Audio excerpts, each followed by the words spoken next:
Assalamualaikum warahmatullahi wabarakatuh. Izin memperkenalkan diri, nama saya Ikhwan Resmala Suji. Saat ini saya membuat video bukti pembelajaran dalam rangka penyiapan dokumen portofolio untuk proses sertifikasi dosen tahun 2025 sesi yang pertama. Saat ini saya menjadi dosen di program studi Sarjana Terapan Teknologi Laboratorium Medis Fakultas Ilmu Kesehatan Universitas Perintis Indonesia. Saya mengampu mata kuliah biologi molekuler, biokimia, teknik biologi molekuler, instrumentasi, di mana semua mata kuliah ini berkaitan dengan bidang keilmuan yang saya geluti, yaitu di bidang biologi molekuler. Saya menyelesaikan pendidikan sarjana saya di jurusan Kimia FMIPA Universitas Syok tahun 2001, dan kemudian saya lanjutkan ke program studi S2 di Institut Teknologi Bandung pada tahun 2002 dengan penelitian itu dan penjurusan ke arah biologi molekuler, yaitu amplifikasi nukleotida dan bioinformatika. Dan pada tahun 2015, 2028 dan 2029 saya mendapatkan kesempatan untuk melanjutkan pendidikan S3 di Universitas Heidelberg University, Germany. Dan bidang yang saya geluti juga masih berkaitan dengan biologi molekuler, yaitu mempelajari genomik dari kanker. Saat ini biologi molekuler merupakan salah satu bidang keilmuan yang sangat dibutuhkan di dunia dan juga di Indonesia, terutama kemarin saat pada pandemi COVID-19. Untuk mendeteksi keberadaan dari virus SARS-CoV-2 itu hanya bisa dilakukan dengan menggunakan teknik biologi molekuler, yaitu nucleic acid amplification test dengan menggunakan qRT-PCR. Dan seorang ATLM itu harus menguasai bidang biologi molekuler agar nanti pada pekerjaannya di masyarakat atau di laboratorium itu bisa mengidentifikasi manusia dan organisme berdasarkan urutan DNA dari sampel biologis tersebut. Mudah-mudahan keilmuan yang saya miliki ini bisa berguna untuk negara ini dalam rangka mendidik dan memberikan pengalaman kepada anak-anak bangsa untuk bisa menguasai bidang biologi molekuler, terutama khususnya pada bidang amplifikasi asam nukleat atau pada bidang genomik. Terima kasih. Saya akhiri wabillahi taufiq wal hidayah. Assalamualaikum warahmatullahi wabarakatuh. Assalamualaikum warahmatullahi wabarakatuh. Waalaikumsalam warahmatullahi wabarakatuh. Selamat siang mahasiswa semua. Salam sehat. Semoga kita selalu diberikan kesehatan. Baik, pada siang hari ini kita akan melanjutkan kuliah kita terkait dengan teknik di molekular biologi. Salah satu teknik yang paling penting yang kita gunakan dalam pekerjaan kita sebagai analis untuk bisa menganalisa asam nukleat yang ada di dalam sampel manusia itu adalah dengan menggunakan polymerase chain reaction atau kita kenal dengan PCR. Teknik PCR ini adalah teknik yang paling umum digunakan dan paling dasar yang digunakan untuk bisa mengidentifikasi atau mendeteksi keberadaan dari PCR dari asam nukleat. Dalam proses polymerase chain reaction itu adalah proses memperbanyak jumlah DNA atau kopi dari fragmen DNA target yang ada di dalam sampel. Kenapa kita harus memperbanyak? Karena dari sampel biologis yang kita dapatkan, apakah itu manusia, apakah itu bakteri, apakah itu jamur, jumlahnya tidak cukup banyak. Jadi oleh karena itu, untuk bisa kita mengidentifikasinya, kita harus memperbanyak si fragmen DNA tersebut. Bagaimana caranya? Itu adalah dengan menggunakan reaksi berulang. Jadi polymerase chain reaction itu adalah memperbanyak reaksi berulang, memperbanyak urutan DNA dengan menggunakan reaksi polimerisasi. Dan apa yang diperbanyak itu adalah rangkaian DNA dari sampel. yang bentuknya double helix itu secara identik. Jadi seperti kita mengcopy atau memperbanyak lembaran-lembaran buku yang kita gunakan untuk memperbanyak kopi buku tersebut. Proses ini menggunakan proses enzim. Ya, enzim yang kita gunakan itu adalah enzim polimerase. Jadi enzim memang yang bertugas di dalam tubuh untuk mengcopy atau memperbanyak satu dari DNA target. Proses dari PCR ini sebenarnya sangat sederhana. Itu hanya dilakukan dengan 3 tahapan yang berulang. Tahapan pertama itu adalah tahapan denaturasi. Seperti yang kita ketahui bahwa DNA yang ada di dalam sel makhluk hidup bentuknya adalah double helix. Seperti yang kita sudah pelajari sebelumnya, DNA itu bentuknya double helix. Dan dalam double helix ini adalah tersusun dari urutan nukleotida yang teratur dan kemudian ini bersaling berpasangan. Jadi kenapa dia berpasangan? Karena untuk bisa mencegah terjadinya kerusakan dari si urutan DNA ini. Karena urutan DNA ini penting bagi makhluk hidup karena dia membawa informasi tentang makhluk hidup tersebut. Jadi kalau dia gampang rusak, maka si protein yang dihasilkan juga rusak. Ini yang kita sebut dengan mutasi. Jadi DNA yang kita dapatkan dari proses isolasi DNA yang dari sampel biologis yang kita miliki itu bentuknya adalah double helix. Jadi untuk bisa kita memperbanyak si DNA yang dari sampel ini adalah dengan cara tahap pertama kita buka rantai tersebut. Jadi rantai double helix tadi harus kita buka menjadi 2 rantai yang terpisah. Nah, proses pembukaan ini kita sebut dengan denaturasi. Kenapa denaturasi? Karena alaminya si DNA ini dalam keadaan tergulung. Jadi ketika kita bilang denaturasi, kita ubah dia tidak menjadi dalam keadaan alaminya, kita ubah dia menjadi 2 buntai panjang yang saling tidak berhubungan atau yang terbuka. Proses denaturasi ini adalah dengan menggunakan panas, dengan menggunakan peningkatan suhu. Suhu yang kita gunakan itu adalah suhu 94 derajat Celcius.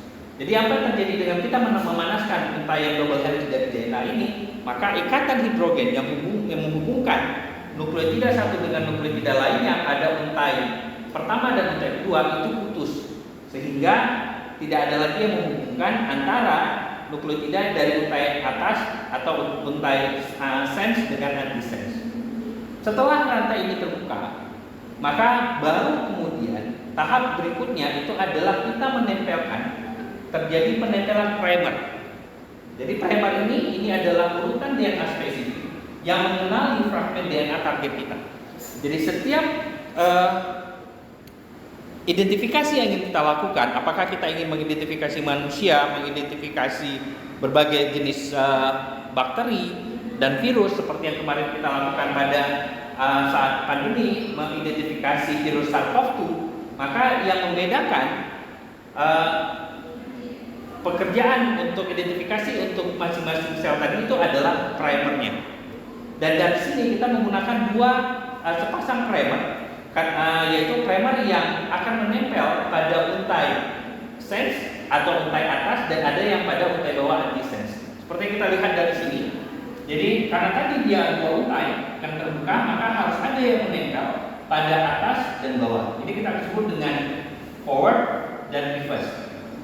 Bagaimana kita tahu bahwa untainya berikatannya itu adalah atas dan bawah? Maka kita kembali seperti yang kuliah kita pada struktur kemarin, kita ingin melihat pengikatan urutan DNA itu dimulai dari nukleotida 5 aksen ke 3 aksen. Maka kebalikannya, kita bisa proses sintesis itu kita mulai dari 5 aksen ke 3 aksen, jadi penempelan si primer itu juga mulai dari 5 aksen ke 3 aksen, baiklah itu yang di forward atau yang di reverse.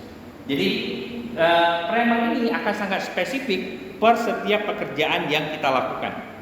Jadi primer yang kita gunakan untuk mengidentifikasi Staphylococcus aureus akan berbeda ketika yang akan kita gunakan untuk mengidentifikasi E. coli. Akan berbeda lagi urutannya ketika kita gunakan untuk mengidentifikasi Acne vulgaris atau mengidentifikasi gen-gen target spesifik yang ada di manusia. Misalnya kita ingin melihat gen target yang berkaitan dengan gen yang berkaitan dengan metabolisme obat, misalnya CYP2C9, CYP2C1. Ini urutan primernya yang akan berbeda. Karena kembali lagi primer ini hanya akan mengidentifikasi, akan menempel pada fragmen DNA spesifik DNA target yang kita miliki. Dan proses penempelan primer ini juga dipengaruhi oleh suhu. Suhu yang penempelan primer masih tiap-tiap primer itu berbeda. Jadi oleh karena itu ketika kita bekerja nanti dan kemudian kita mendesain primer dan kita sudah punya primer spesifik untuk organisme spesifik tadi, maka kita harus lihat berapa suhu penempelannya. Kalau suhu denaturasi ini sama untuk semua proses, tetapi kalau untuk yang penempelan primer ini menjadi sangat spesifik. Jadi ini harus menjadi perhatian kita. Berikutnya, setelah primer menempel, baru terjadi proses perpanjangan pengopian dari urutan nukleotida target kita. Jadi proses ini kita sebut dengan proses elongasi atau ekstensi, perpanjangan. Apa yang diperpanjang? Itu adalah sintesis DNA, sintesis nukleotida yang tadi sudah dari 1 sampai 20 atau 1 sampai 18 itu dari si primer, ini kemudian dia lanjutkan, diperpanjang.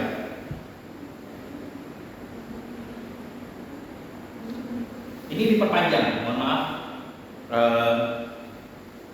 Dan perpanjangannya ini itu akan diteruskan dari nukleotida terakhir yang dari si primer, dan ini akan terus diperpanjang sampai ke batas di mana si primer itu bisa perpanjang. Jadi biasanya ketemu sampai di ujung dari primer kebalikannya atau primer dari antisense-nya. Dan proses ini dilakukan oleh enzim DNA polimerase, tadi yang penting DNA polimerase, dan suhunya itu adalah kita gunakan untuk DNA polimerase itu adalah rata-rata 72 derajat Celcius. Kenapa kita gunakan suhu 72 derajat Celcius? Karena DNA polimerase yang kita pakai itu adalah berasal dari organisme yang tahan panas dan dia bisa bekerja pada suhu 72. Kalau yang DNA polimerase yang ada di tubuh kita itu bekerja pada 37 derajat Celcius. Dan bahan utama yang kita perlukan untuk proses tadi perpanjangan ini itu adalah si nukleotida bebas atau yang kita sebut dengan DNTP. Sehingga DNTP ini atau kita lihat yang di sini bertabur building blocknya itu adalah nukleotida yang akan nanti disusun oleh si DNA polimerase sesuai dengan urutan nukleotida yang ada di atasnya. Jadi ini adalah 3 tahap kerja dari reaksi PCR. Apapun reaksi PCR-nya, nanti kita punya turunan PCR itu ada 36 jenis, tetapi proses dasarnya hanya 3 tahapan ini. Jadi tidak rumit dan tidak sulit. Oke, sekarang kita lihat. Ini tadi prosesnya yang saya sudah jelaskan. Pada proses denaturasi ini adalah pembukaan rantai double helix DNA, ya, di mana si untai tadi itu memecah ikatan hidrogen. Dan kemudian ini tahapan penempelan primer. Kita lihat ini adalah primer yang menempel pada target DNA, urutan target sekuen dari DNA sampel kita, dan kemudian ketika dia sudah menempel maka bisa terjadi proses elongasi seperti ini. Jadi pada proses elongasi ini ya, yang kita lihat bahwa yang bekerja itu adalah DNA polimerase, di mana si DNA polimerase ini akan menyusun. Jadi kalau tadi kita hanya melihat building block, sekarang kita lihat ini sudah pada anotasi dari nukleotida, maka si DNA polimerase ini akan menyusun nukleotida berdasarkan DNA urutan target dari fragmen DNA kita. Jadi kalau di sini kita lihat yang bagian kuning ini adalah DNA atau fragmen baru yang telah disintesis oleh DNA polimerase. Sehingga dari proses elongasi ini kita bisa mendapatkan dari satu untai, yaitu adalah 2 fragmen, satu untai tadi 2 fragmen DNA template kita akan mendapatkan 2 template atau 2 untai DNA yang utuh dari satu untai, dan fragmennya kita punya 4 fragmen. Jadi dari satu DNA jadi dari 2 untai DNA kita menghasilkan menjadi 4 untai DNA. Dan ini menjadi dasar proses dari PCR. Dan tadi setiap proses tadi ini kita ulangi. Jadi proses perpanjangan ini, jadi proses DNA tadi dari denaturasi, kemudian anelik dan elongasi, untuk memperbanyaknya kita lakukan perulangan. Jadi setelah dia selesai tadi sintesis, kita kembalikan dia ke untai awal. Untuk ke tahapan awal denaturasi adalah untuk membuka si untai DNA. Jadi kalau pada siklus yang kedua, siklus pertama kita cuma hanya punya 2 untai, siklus kedua kita dapat 4 untai, dan kemudian di 4 untai itu adalah tertempel lagi primer, kemudian diperpanjang dari 4 akan menjadi 8, dan ini terus diulang. Rata-rata proses pengulangan dari si siklus DNA ini adalah 35 sampai 40 kali siklus. Jadi seperti ini kita lihat, ini adalah yang merah DNA target kita, atau kita sebut juga dengan DNA template. Pada siklus pertama kita akan mendapatkan 2 kopi yang baru. Kemudian siklus kedua kita akan mendapatkan 4 kopi yang baru, dan seterusnya. Jadi untuk bisa menghitung berapa banyak DNA yang dihasilkan dari proses PCR, dari proses amplifikasi, itu adalah kita menggunakan rumus 2 pangkat N, di mana N ini adalah siklus dari proses perbanyakan atau pengkopian si DNA tadi. Dan proses ini bersifat eksponensial, artinya setiap proses itu akan bertambah banyak. Namun dalam pengerjaannya kita nggak akan bisa dapat siklusnya itu adalah menjadi garis lurus terus. Kenapa dia bentuknya menjadi sigmoid? Karena tadi kita punya keterbatasan dari bahan baku. Setiap kita memperbanyak, kita anggap ini kita udah 35 kali, tambah yang pertama menjadi 36 siklus, maka 2 pangkat 36 ini adalah 68 biliar kopi, 68 biliar kopi.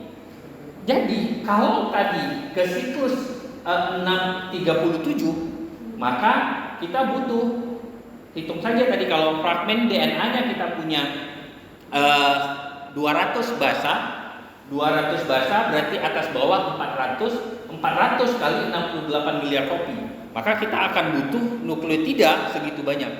Nggak punya kita gitu kan, karena yang kita masukkan terbatas. Oleh karena itu ada tahapan tertentu dia akan masuk ke fase stasioner, stuck, selesai, habis, nggak ada lagi bahan baku. Mau bikin apa? Dindingnya, batu batanya udah nggak ada lagi, ya berhenti aja bikin ini. Nah inilah sehingga walaupun kerjanya tadi dia prosesnya eksponensial atau perbanyakannya itu adalah terus menuju garis lurus, namun pada pekerjaannya kita mendapatkan kurva sigmoid, artinya ada masa di mana akan terbentuk kondisi stasioner atau lock karena ketidaktersediaan nukleotida yang ada di dalam tabung reaksi kita.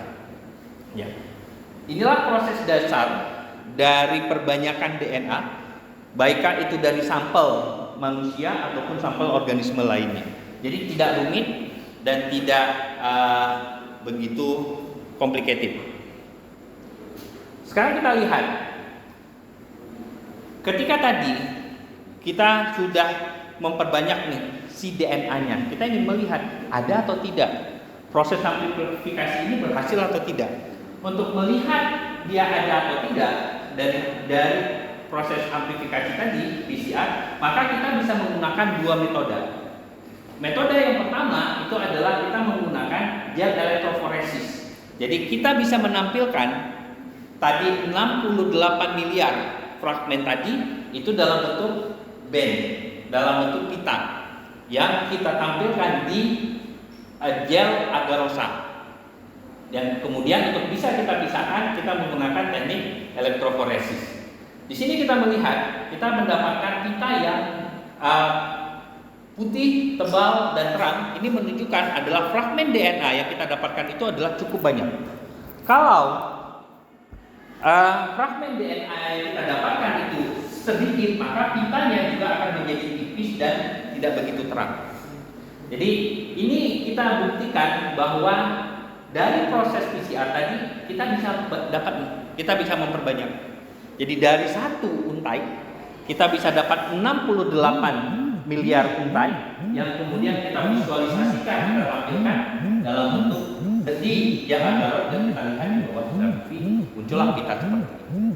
Kemudian karena tadi kita nggak tahu nih panjangnya berapa saat dari si DNA yang kita sudah perbanyak tadi, maka kita gunakan penanda, namanya ini adalah size marker atau DNA ladder. Ini adalah urutan pita-pita DNA yang sudah kita tahu urutannya itu berapa besarnya, sehingga dari sini kita bisa memperkirakan kalau ini adalah 1000, maka kalau muncul pita di panjang fragmen DNA 1000, maka ini adalah fragmen DNA. Ini kita visualisasi dengan gel elektroforesis. Namun dari sini ini adalah semi kuantitatif, kita nggak tahu berapa jumlahnya, kita nggak tahu kemudiannya seperti apa. Maka untuk bisa kita lihat, kita hitung berapa konsentrasinya secara pasti, kita menggunakan peralatan yang kita sebut dengan spektrofotometri metodenya. Alatnya kita sebut dengan nanodrop atau namanya nanodrop. Kenapa nanodrop? Karena yang hasil yang kita gunakan, sampel yang kita gunakan untuk memeriksa keberadaan DNA itu adalah hanya memang satu tetes saja. Kenapa? Karena jumlah atau volume reaksi PCR itu sangat kecil. Kita rata-rata hanya bekerja pada 25 mikroliter. Jadi kalau nanti ini akan kita pakai untuk pekerjaan berikutnya, maka kalau kita gunakan spektrofotometer biasa yang ukurannya sudah mililiter nggak cukup kan? Gitu. Maka kita dikembangkanlah peralatan yang hanya mampu mendeteksi hanya dari satu drop. Satu drop itu adalah 0,01 mikroliter. Dari peralatan ini bisa mengukur berdasarkan mengukur serapan molekul yang ada di dalam fragmen DNA kita tadi, di dalam tabung hasil PCR kita tadi. Yang diukur adalah panjang absorbansi pada panjang gelombang 260 dan panjang gelombang 280. Panjang gelombang 260 ini adalah panjang gelombang spesifik untuk mendeteksi nukleotida. Sedangkan 280 ini adalah panjang gelombang spesifik untuk mengukur keberadaan si protein. Kenapa protein kita ukur? Karena seperti yang kuliah sebelumnya yang saya tunjukkan, si DNA di dalam di dalam inti sel kita dia terlilit dengan histon. Jadi dengan protein histon. Karena kalau tidak dia dalam untai panjang. Kalau dia tidak kita lilit, tidak kita gulung, maka urutannya posisinya atau molekulnya itu akan mengganggu molekul yang lain karena sangat besar. Jadi oleh karena itu dia digulung. Digulungnya itu adalah dengan menggunakan protein histon. Jadi ketika proses isolasi, protein histon ini harus kita buang. Supaya apa? Supaya tadi lilitannya sudah tidak ada lagi terbuka. Jadi oleh karena itu kita harus mengukur juga absorbansi pada 280. Untuk bisa melihat kemurniannya, maka kita akan membandingkan absorbansi 260 dengan absorbansi panjang gelombang 280. Jika absorbansinya di atas 1,8, maka tingkat kemurniannya itu tinggi. Maka kita lihat dari sini, perbandingan absorbansi 260-80 itu adalah 1,97. Jadi menunjukkan DNA yang kita dapatkan, yang tadi kita amplifikasi itu adalah dalam keadaan murni. Dan berdasarkan absorbansi 260 tadi yang bisa mendeteksi si nukleotida, maka kita bisa menghitung dengan kumpulan standar yang sudah dibuat berapa konsentrasi DNA yang ada di dalam sampel kita, hasil isolasi kita atau di dalam hasil amplifikasi. Di sini kita lihat bahwa hasil kuantifikasi dari DNA target kita itu adalah 104,5 nanogram per mikroliter. Jadi kalau kita punya tadi mikroliternya itu adalah sekitar 25 mikroliter, maka seginilah jumlah, kita kalikan 25, maka segitulah jumlah DNA yang ada di dalam tabung PCR kita. Baik, sekarang kita lihat tadi, kita masuk ke dalam level pekerjaannya. Apa-apa saja komponen dari PCR ya yang kita butuhkan ketika kita bekerja. Maka paling utama kita butuh tadi DNA template, kemudian kita butuh primer ya, yang tadi kita butuh sepasang, ada forward dan ada reverse. Kemudian kita butuh DNTP. DNTP kita itu adalah ada 4 jenis. Ada DATP, DTTP, DCTP, dan DTP. Ini adalah nukleotida untuk adenin, timin, sitosin, dan guanin. Kemudian kita butuh buffer NPN2+ untuk bisa mendorong kerjanya si DNA polimerase. Dan DNA polimerase yang kita gunakan ini adalah Taq polimerase, adalah DNA polimerase yang kita isolasi atau orang isolasi dari si Thermo aquaticus. Jadi bakteri yang ada yang bisa hidup pada suhu yang panas. Dan semua komponen ini kita masukkan ke dalam tabung PCR. Disinilah nanti akan terjadi proses 3 tahapan tadi, proses amplifikasi dan lain-lainnya. Peralatan yang kita butuhkan dalam pekerjaan PCR itu, kita butuh pertama itu adalah PCR tube. Kemudian PCR tube ini kecil karena dia hanya berukuran itu adalah maksimal itu 0,2 mililiter, jadi 200 mikroliter. Kemudian kita butuh cooling block karena kita bekerja dalam kondisi dingin. Kenapa begitu? Supaya si reaksinya itu tidak berlangsung pada saat kita mencampurkan, dan juga kita ingin menjaga bahwa si DNA polimerasenya itu tidak rusak. Kemudian kita butuh tadi PCR reagent yang tadi yang sudah disampaikan sebelumnya, kita butuh DNTP dan lain-lainnya. Ini sudah di PCR reagentnya, dan ini harus kita simpan dalam keadaan dingin minus 20. Untuk mencampurkan semua komponen tadi, kita butuh si mikropipet. Baiklah, nanti tergantung pekerjaannya kita menggunakan single channel pipette atau kita menggunakan multi channel pipette. Dan ukuran pipet yang kita gunakan, micropipet yang kita gunakan itu berbeda-beda sesuai dengan komposisi. Biasanya ini dan pipet ini dengan volume yang berbeda itu menggunakan tips yang berbeda. Jadi mulai kita punya tips yang 0,2 sampai 10 mikroliter, kemudian 10 sampai 200 mikro, 100 sampai 1000, dan 1000 sampai 5000 mikroliter. Dan bisa diperhatikan di sini yang membedakan itu adalah salah satunya itu adalah kepala, di mana karena tips ini adalah bagian dari mikropipet, maka kepala dari masing-masing tips itu akan berbeda. Dan tips ini itu hanya cocok dengan mikropipet yang partnernya dia. Dan semua ini kita tadi sama kita punya cooling block, ini kita punya PCR cooler box, artinya adalah tempat biasanya itu isinya es, di mana semua reaksi kita kerjakan di sana supaya tidak terjadi kerusakan. Ya, silakan.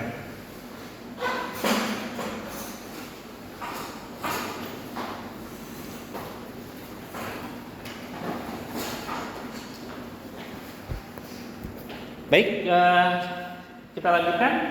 Ini adalah instrumennya yang kita butuhkan untuk tadi reaksi PCR. Kita punya tempat reaksinya untuk mencegah kontaminasi, kita menggunakan PCR kabinet. Kemudian kita punya mesin PCR yang kita sebut dengan thermocycler. Kemudian kita gunakan centrifuge. Thermocycler kita 2, ini ada yang qPCR, ada yang thermocycler biasa.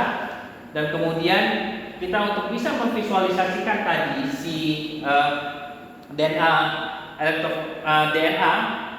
yang dengan menggunakan gel agar-rose, kita gunakan UV transilluminator, baiklah yang besar kita sebut dengan gel doc atau gel documentation, atau yang kecil saja dengan menggunakan UV transilluminator biasa.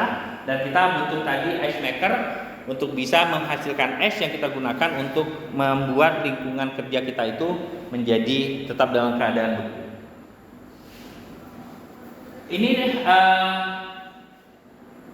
semua komponen kita perlukan. Maka tahapan yang pertama untuk kita lakukan proses PCR tadi, maka pertama sekali kita mulai dari mengisolasi DNA template. Ini yang paling penting dalam pekerjaan kita, karena mendapatkan DNA template ini adalah kita dapatkan dari sampel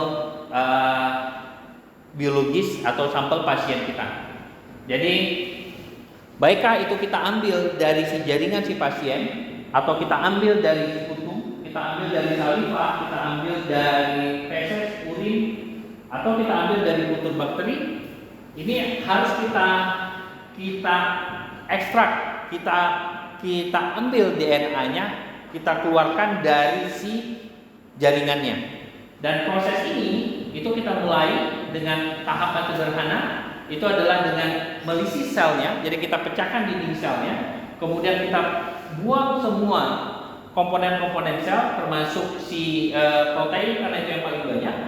Kemudian setelah kita buang semua komponen non DNA-nya, DNA-nya kita murnikan dengan menggunakan pengendapan, presipitasi, dan kemudian setelah kita dapatkan DNA-nya dalam keadaan murni, baru kita cairkan kembali atau kita reintegrasi. Tahapan isolasi DNA ini itu sekarang sudah dipermudah, sudah dioptimalkan dengan menggunakan namanya kolom di sini. Jadi kita punya kolom spesifik untuk pengikatan DNA. Jadi sampel-sampel tadi yang sudah kalau di sini kita harus memisahkan secara tahapan satu-satu, dan kalau tadi dengan DNA purifikasi menggunakan kolom, ini tahapannya menjadi lebih pendek. Dimana setelah kita lakukan lisis, DNA itu akan kita ikatkan di kolom. Semua komponen non DNA itu akan tidak terikat di kolom dan akan terbuang dia. Maka setelah kita dapat DNA-nya sudah terikat, DNA-nya untuk kita murnikan kita cuci. Kita cuci dengan buffer. Harapannya kalau tadi masih ada komponen-komponen dari non DNA yang tertinggal di dalam matriks kolom kita, itu bisa keluar. Kemudian setelah kita cuci 2 kali biasanya, kemudian kita akan melepaskan si DNA yang terikat di kolom ini dengan menggunakan elution buffer. Jadi si DNA-nya setelah terikat, udah bersih, dia dicuci, kemudian kita lepaskan dari pengikatannya, dari kolomnya, sehingga pada ujungnya kita mendapatkan DNA yang murni. DNA murni inilah tadi yang akan kita campurkan dengan reagen dari PCR, kemudian kita gunakan sebagai template untuk proses perbanyakan dari DNA target kita. Dan disinilah nanti akan kita identifikasi apakah ada DNA target yang ada di dalam sampel kita. Misalnya kita ingin mendeteksi adanya bakteri Salmonella, apakah benar di dalam sampel si pasien ini, di darah pasien itu punya Salmonella? Atau kita ingin melihat tuberkulosis, apakah ada sampel bakteri tuberkulosis, Mycobacterium tuberculosis yang ada di dalam sampel dahak atau saliva dari si pasien kita. Atau juga misalnya sekarang juga lagi ngetren nih, karena penggunaan kosmetika yang berlebihan, banyak remaja-remaja putri yang mengalami jerawat yang inflamasi dan sudah dikasih antibiotik nggak sembuh-sembuh gitu. Kita harus lihat apa bakteri yang dari si jerawat tersebut. Maka untuk bisa mengidentifikasi bakteri dari jerawat tersebut, maka kita harus gunakan tahap isolasi ini. Ingin kita pisahkan DNA-nya dan kemudian kita deteksi apakah di situ ada bakteri misalnya MRSA, Methylate Resistant Staphylococcus aureus, yang ada di dalam sampel jerawat tersebut, sehingga antibiotik yang digunakan itu sudah tidak aktif lagi atau tidak optimal lagi. Jadi inilah tahapan dalam proses tadi kerjaan memperbanyak DNA dengan menggunakan polymerase chain reaction. Ini prinsip dasarnya, dan nanti pada pertemuan berikutnya akan kita bahas bagaimana aplikasi teknis seperti yang saya katakan tadi, bagaimana kita bisa mengidentifikasi tuberkulosis dari sampel sekutu, kita bisa mengidentifikasi E. coli pada sampel diare, atau bisa kita mengidentifikasi sampel H. pylori dari sampel anak-anak yang mengalami diare. Atau bisa kita juga mengidentifikasi korban-korban pembunuhan yang tidak bisa diidentifikasi secara fisik, sekarang juga lagi ramai. Maka kita bisa menggunakan DNA. Atau juga kalau dalam kasus-kasus populer adalah untuk mencari siapa orang tua dari si anak. Jadi kita ada anak nih mengaku, saya bapak, mencari bapak saya, atau ada nih orang yang orang tua yang ingin mengaku ini anaknya. Maka untuk bisa kita buktikan, kita harus melakukan pemeriksaan berbasis DNA. Atau kasusnya juga sekarang pada kasus-kasus kriminal misalnya pemerkosaan, kita ingin melihat pemerkosanya siapa. Kayak kemarin kita lihat ada gadis yang diperkosa oleh 14 orang. Maka kalau ada seseorang ini ingin dia mengatakan saya nggak ikut berperan, maka bisa membuktikan dia berperan atau tidak berperan karena si korban sudah tidak tahu lagi kan, sudah tidak sadarkan diri. Maka kita bisa mengidentifikasi cairan-cairan tubuh dari si pelaku yang ada di tubuh si korban. Metodenya yang salah satu kita gunakan adalah tadi mengidentifikasi DNA dari pelaku yang ada di dalam tubuh korban dengan menggunakan teknik PCR. Pertemuan berikutnya itu akan kita bahas, tapi pada pertemuan ini yang kita bahas adalah prinsip dasarnya. Oke, sampai sini ada pertanyaan? Oke, baik. Sampai di sini pertemuan kita pada hari ini terkait dengan prinsip dasar dari proses perbanyakan DNA, baik itu dari sampel biologis manusia ataupun dari organisme lain. Dan kemudian pada pertemuan berikutnya kita akan membahas secara spesifik bagaimana menggunakan teknik PCR ini untuk mengidentifikasi bakteri manusia dalam berbagai macam kasus. Misalnya kita ingin melihat pada diare, kita ingin melihat adanya bakteri pylori atau E. coli yang ada di dalam sampel feses pasien kita, atau kita bisa mengidentifikasi bakteri tuberkulosis dari sputum, atau kita juga bisa mengidentifikasi korban pembunuhan dan pelaku dari kejahatan kriminal dengan menggunakan teknik PCR. Terima kasih atas waktunya. Terima kasih juga sudah hadir di kelas ini. Tetap sehat, sampai ketemu pada pertemuan berikutnya. Assalamualaikum warahmatullahi wabarakatuh. Waalaikumsalam warahmatullahi wabarakatuh. Terima kasih, Pak. Terima kasih kembali.